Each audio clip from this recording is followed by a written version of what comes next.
A lot of people struggle with assertiveness, with expressing themselves, standing up for themselves, and often this is fueled by a background feeling that it's not okay to be assertive.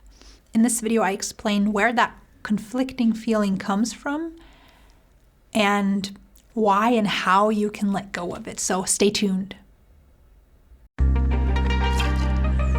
Hey everyone, and welcome to Becoming an Expert at Self-Leadership. I'm Maika, I'm a psychologist, and I want to introduce you to the Kiesler Circle by Donald Kiesler, which is based on the work of Timothy Leary. The Kiesler Circle is a model that describes our behavior when interacting with others. It's most commonly used in a psychotherapeutic intervention program for persistent depression, and it's also found its way into other contexts as well over the past decade. The point of this circle is that hostility and assertion are completely different things. Understanding that can motivate you to practice assertiveness. Most people who are excessively submissive want to protect their relationships at home and at work, and they think the way to do this is to be nice. It's empowering to understand that you can be both assertive and nice. Excessive submission is not necessary to protect your relationships. If you're being assertive in a friendly way, that can actually increase the emotional intimacy and bond in a relationship. And friendly assertion is not a threat to a relationship. The Kiesler Circle is like a map of social behavior. It says that whenever we interact with someone else or a group, we will have some amount of assertiveness or submissiveness in the way that we present or hold back our concerns, and will either be somewhat friendly or somewhat hostile. And when these two axes are thrown together, we arrive at 4 quadrants of interaction styles: friendly assertive, friendly submissive, hostile submissive, and hostile assertive. This isn't meant to be a personality assessment, but a description of your behavior in the moment of interacting with someone.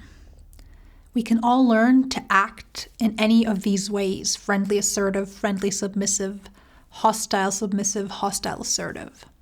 And we may have an inclination towards one or two of these behaviors based on our genes and biography, but we can all expand our horizon and learn to be more flexible within the circle.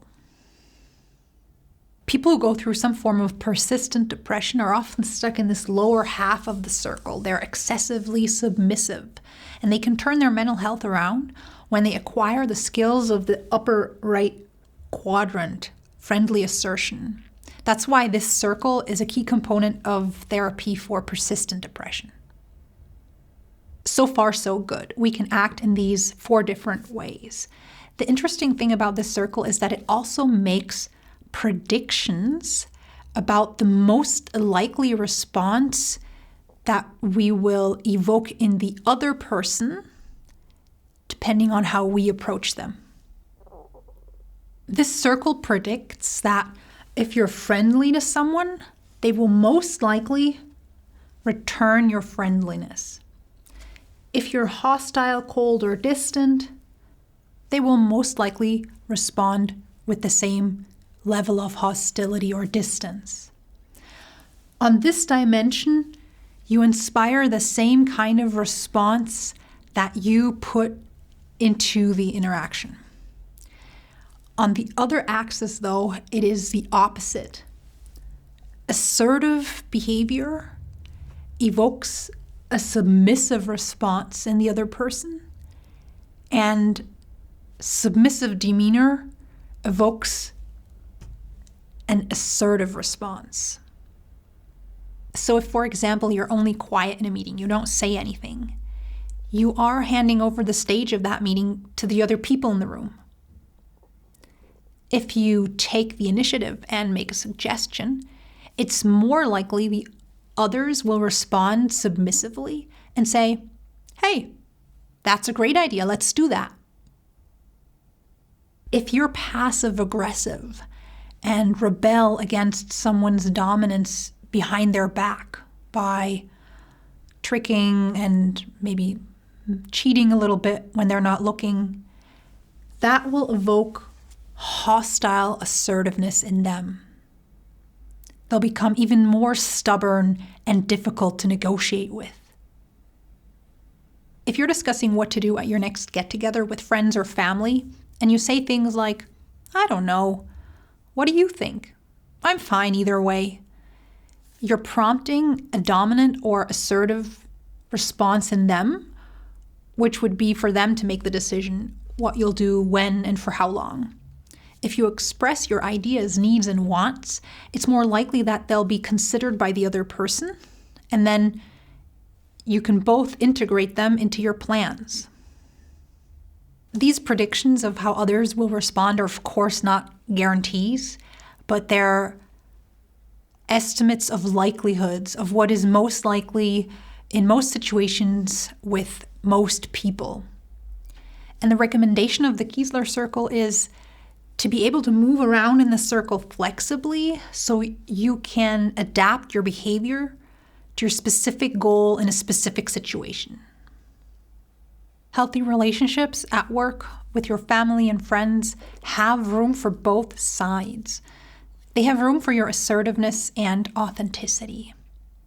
Friendly assertion is the pillar for success, health, happiness, and satisfying relationships. You can't get your core emotional needs met of autonomy, connection, self-esteem, and agency if you only hang out in the lower half of the circle.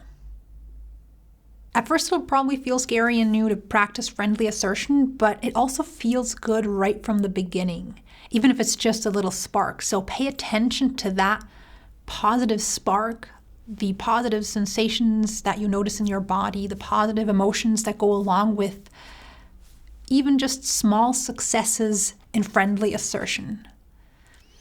These feelings will motivate you to come back for more later.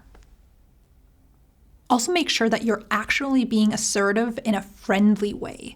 If you grew up only witnessing hostile assertion, it's likely that you'll equate the two, and that will come across in the way you talk. Or if you never needed a lot of assertion before, it may just feel very unfamiliar now that you need more of it. If you want to practice this, I suggest you talk about it to a friend. Tell them about the situation that you want to practice more assertion in. Tell them what you want to say and show them how you want to say it, and then ask for feedback if to them you came across as friendly or distant, cold, hostile. This has a lot to do with body language and tone of voice, but also your wording. It makes a difference whether someone says, "You never consider what I want," or if they say, "Let's keep discussing possible solutions. The current situation doesn't work for me." Be sure to keep trying. If you're usually in the lower half of the circle, it's likely that you'll underestimate your ability to influence the other person and situation, and you'll be quickly tempted to stop trying. Remember that you have influence and agency, and using them may be difficult in the moment, but it's absolutely essential long-term. I wish you all the best for this. If you're new here, remember to subscribe if that idea resonates with you. Till next time, take care, and remember to move more into this quadrant of friendly assertion so that you can improve your health, happiness, relationships, and success.